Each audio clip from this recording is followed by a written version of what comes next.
नमस्कार दोस्तों, मेरा नाम संजय सिंह। मैं आपका सेल्स कोच। आज इस वीडियो के माध्यम से मैं उन उद्योगपतियों से बात करना चाहता हूँ जो अपनी उद्योग की फसल यानी अपनी जो प्रोडक्ट्स हैं वो चैनल ऑफ डिस्ट्रीब्यूशन के माध्यम से मार्केट तक पहुंचाते हैं। जब हम चैनल ऑफ डिस्ट्रीब्यूशन की बात कर रहे हैं, इसका मतलब है कि आप अपने प्रोडक्ट्स को स्टॉकिस्ट, होलसेलर, डिस्ट्रीब्यूटर, रिटेलर के माध्यम से मार्केट तक पहुंचाते हो और आपका उपभोक्ता रिटेल शॉप में आके आपका सामान लेता है। तो जब हम चैनल ऑफ डिस्ट्रीब्यूशन की बात करते हैं तो अमूमन मैंने देखा है कि there are some very common silly mistakes which are done by people into channel of distribution, and in this video today we are going to talk about वो क्या कॉमन गलतियां हैं जो चैनल ऑफ डिस्ट्रीब्यूशन में अक्सर लोग करते हैं। सबसे पहले तो ये जानना जरूरी है कि channel of distribution is not about selling, it is about distributing. It's not about convincing someone, but it's more about reaching out to the market. It's more about penetration. है ना दोस्तों? चलिए हमारे इस वीडियो में एक एग्जाम्पल लेते हैं कि मान लीजिए मेरा उद्योगपति साड़ी का मैन्युफैक्चरर है या गारमेंट्स का मैन्युफैक्चरर है और अपनी मैन्युफैक्चर्ड साड़ीज को वो चैनल ऑफ डिस्ट्रीब्यूशन के माध्यम से मार्केट तक ले जाता है। ठीक है, बहुत अच्छी बात है। तो आइए मैं क्विकली स्क्रीन को शेयर करके अपना व्हाइट बोर्ड खोलता हूँ और इस व्हाइट बोर्ड पे हम समझने की कोशिश करते हैं कि मान लीजिए कि हम एक मार्केट की बात कर रहे हैं जो किसी एक स्टेट को पकड़ते हैं। तो मान लीजिए कि हम अ, बिहार स्टेट की बात करते हैं और हाइपोथेटिकली मान लीजिए कि ये बिहार स्टेट का मैप है। अब देखिए डिस्ट्रीब्यूशन कैसे होता है। आपने बिहार स्टेट में कुछ डिस्ट्रीब्यूटर बना लिए। मान लीजिए कि आपने एक डिस्ट्रीब्यूटर यहाँ पे बनाया और एक डिस्ट्रीब्यूटर यहाँ पे बनाया। ओके, अब ये दोनों डिस्ट्रीब्यूटर क्यों बने आपके इन जगहों पे? क्योंकि आपने किसी आड़तिया से बात किया, आड़तिया मतलब ब्रोकर, और आड़तिया ने आपको मिलवा दिया दो अच्छे डिस्ट्रीब्यूटर से। मैं इनको नाम दे देता हूँ, डिस्ट्रीब्यूटर नंबर 1 और डिस्ट्रीब्यूटर नंबर 2। अब चूंकि आप अपना माल क्रेडिट में देते हैं और किसी अनजान व्यक्ति को देना नहीं चाहते क्योंकि पैसा डूब सकता है, तो आप उस स्टेट के आड़तिया यानी ब्रोकर से संपर्क किया आपने, जिनको आप जानते हो, और उस आड़तिया ने आपको दो डिस्ट्रीब्यूटर से मिलाया। दोनों डिस्ट्रीब्यूटर से आपने बातचीत की, आपको अच्छा लगा, कंफर्टेबल लगा, और आपने इन दो डिस्ट्रीब्यूटर के साथ अपना माल डिस्ट्रीब्यूट करना चालू कर दिया। बहुत अच्छी बात है। अब देखिए समय के साथ साथ हर डिस्ट्रीब्यूटर की अपनी एक एरिया ऑफ ऑपरेशन होती है। मान लीजिए कि ये जो डिस्ट्रीब्यूटर नंबर 1 है वो इतने दूर की मार्केट में अपना माल पहुंचाता है। अब आप पूछेंगे कि सिर्फ इतने ही दूर क्यों, इससे ज्यादा क्यों नहीं? वेल, उसकी उतनी पहुंच है। मतलब जो डिस्ट्रीब्यूटर नंबर 1 है वो इतने दूर अपना प्रोडक्ट उधार में दे सकता है, इतने दूर की मार्केट उसके कंट्रोल में है करके उसने अपने प्रोडक्ट को इतने दूर तक फैलाया है। सिमिलरली ये डिस्ट्रीब्यूटर नंबर 2 ऐसे इस मार्केट को केटर करता है। देखिए मैंने एक सर्कल बना के डिनोट करने की कोशिश की है कि ये दोनों डिस्ट्रीब्यूटर की पहुंच कहां तक है। Very good.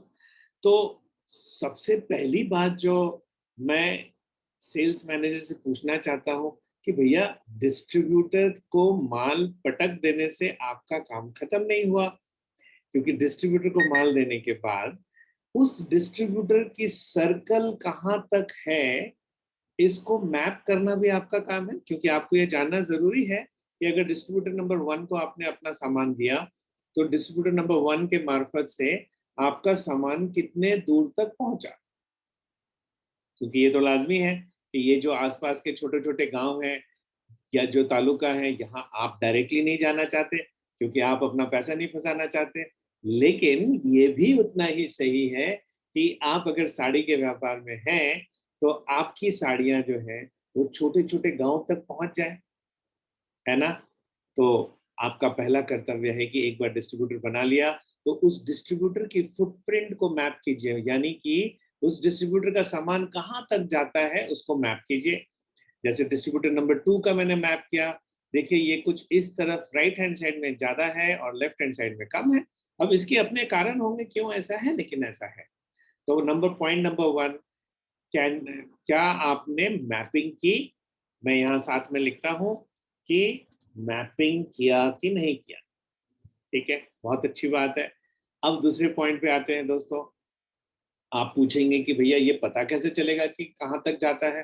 तो बहुत सिंपल बात है, आप डिस्ट्रीब्यूटर को पूछिए कि भैया कौन कौन से तालुका तक, कौन कौन से डिस्ट्रिक्ट तक, कौन कौन से गांव तक आपका माल जाता है।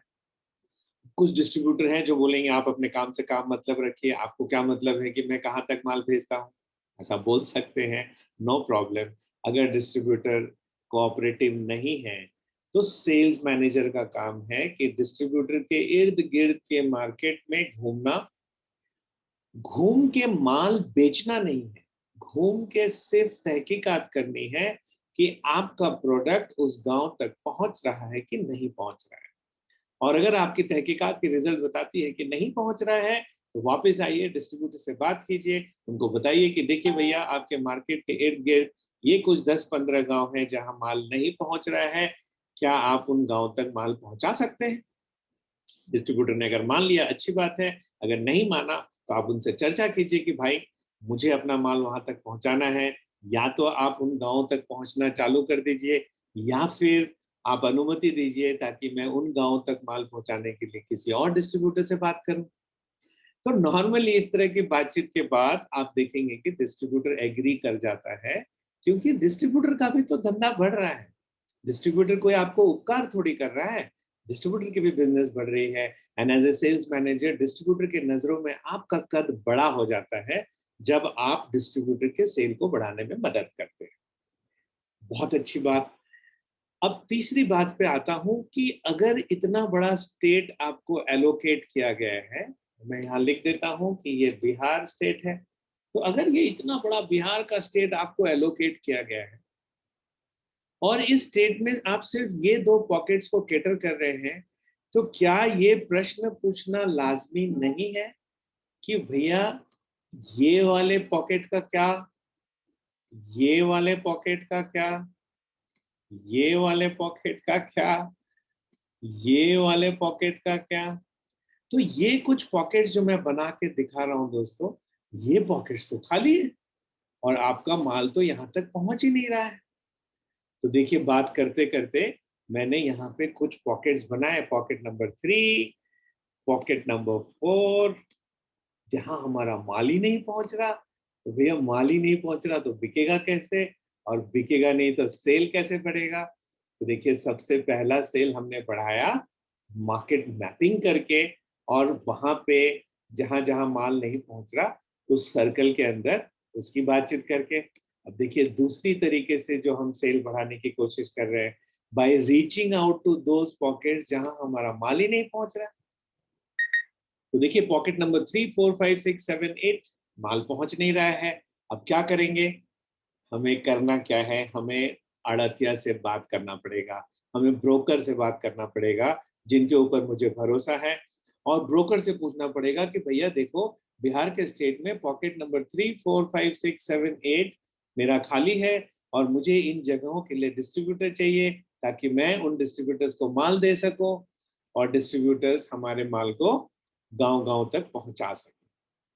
तो आदित्य आपको डिस्ट्रीब्यूटर्स के नाम बताएगा, आप उनसे बातचीत चालू करोगे और बातचीत के दौरान जहां जहां बात फंस गई, जहां जहां बात अड़ गई उसको छोड़ दो, जहां जहां बात जम गई वहां नए डिस्ट्रीब्यूटर्स बनाओ और वहां पे फिर आपको नया बिजनेस मिल पाएगा। तो ये जो मार्केट कवरेज है, देखिए यहाँ पे हमने 2 चीजों की चर्चा की। एक चर्चा की मार्केट पेनेट्रेशन की।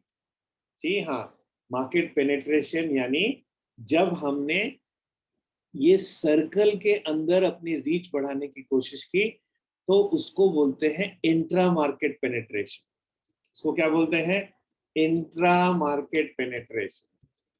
और जब हम नया सर्कल क्रिएट करने की कोशिश की, जैसे 3, 4, 5, 6, 7, 8, तो उसको बोलते हैं inter market penetration. Inter market penetration, तो यानी दो तरीके से मैं अपनी मार्केट पेनिट्रेशन को बढ़ा रहा हूं। जब मैं इन दोनों तरीके से अपनी मार्केट पेनिट्रेशन को बढ़ाऊंगा तो डेफिनेटली मेरा सेल उस एरिया में बढ़ेगा। तो दोस्तों, अगर आप चैनल ऑफ डिस्ट्रीब्यूशन में हैं और आपको ये चिंता सता रही है कि किसी एक निर्धारित क्षेत्र के अंदर मैं अपनी सेल्स को कैसे बढ़ाऊं, तो आपको ये नहीं सोचना है कि मैं कैसे अपनी प्रोडक्ट की सेलिंग किसी ग्राहक से मिल के करूं, क्योंकि चैनल ऑफ डिस्ट्रीब्यूशन में आपका संपर्क ग्राहक से डायरेक्टली होता ही नहीं है। आप B2B मार्केट में हैं, आप एक दूसरे बिजनेसमैन के साथ डील कर रहे हैं जो डिस्ट्रीब्यूटर, होलसेलर, स्टॉकिस्ट होगा। तो डिस्ट्रीब्यूटर को आप क्या बेचेंगे? डिस्ट्रीब्यूटर तो उपभोक्ता नहीं है ना, डिस्ट्रीब्यूटर B2B मार्केट है। तो B2B में डिस्ट्रीब्यूटर तो आपका माल आपसे खरीद के और आगे बेचता है। तो और आगे भेजने के लिए जब आप डिस्ट्रीब्यूटर को मार्केट पेनिट्रेशन के बारे में चर्चा करेंगे और उसे मदद करेंगे कि किस तरह से वो अपनी मार्केट पेनिट्रेशन को बढ़ा सके, अब देखिए आपको रिजल्ट बेहतर मिलेगा। तो आशा करता हूं कि आपके जो जो भी ज्योग्राफी आपको एलोकेटेड है, उस ज्योग्राफी का गूगल मैप उतारिए। गूगल मैप को सामने रख के बनाइए छोटे छोटे सर्कल, 1 और 2 तरह के सर्कल जो आपके एग्जिस्टिंग डिस्ट्रीब्यूटर को डिनोट करता है। और फिर मैप कीजिए कि कौन से अनरिप्रेजेंटेड एरियाज हैं जहां आपको नए डिस्ट्रीब्यूटर्स बनाने की जरूरत है, और फिर उन डिस्ट्रीब्यूटर्स के थ्रू माल भेजना चालू कीजिए। आई एम श्योर इससे आपकी सेल बढ़ेगी। सो दोस्तों, चैनल ऑफ डिस्ट्रीब्यूशन में मार्केट पेनिट्रेशन एक बहुत ही इंपॉर्टेंट मुद्दा है। और मार्केट पेनिट्रेशन पे जिस सेल्स मैनेजर की हाथ तगड़ी हो गई, निश्चित रूप से वो अपने कंपनी के लिए एक बहुत अच्छा एसेट होता है।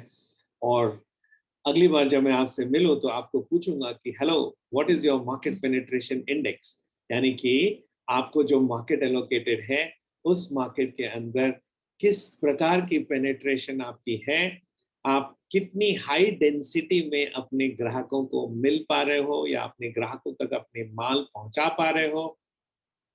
अगर इस वीडियो को देखने के बाद आपको लगता है कि आप इस पे काम करके अपना बिजनेस बढ़ा सकते हैं, तो नीचे कमेंट बॉक्स पे जाके अवश्य अपने कमेंट्स लिखिए। और अगर अभी तक आपने मेरे चैनल को सब्सक्राइब नहीं किया है तो सब्सक्राइब कर लीजिए, क्योंकि मैं भी आपकी तरह एक सेल्समैन हूँ और अपने सेल्स के तजुर्बे को छोटे छोटे वीडियोस बना के आप तक पहुंचाता हूँ। जब तक कि मैं अपनी अगली वीडियो को अपलोड करूँ, स्वस्थ रहिए, मस्त रहिए और अपनी सेल्स के प्रोफेशन को बेतौर एंजॉय कीजिए। धन्यवाद।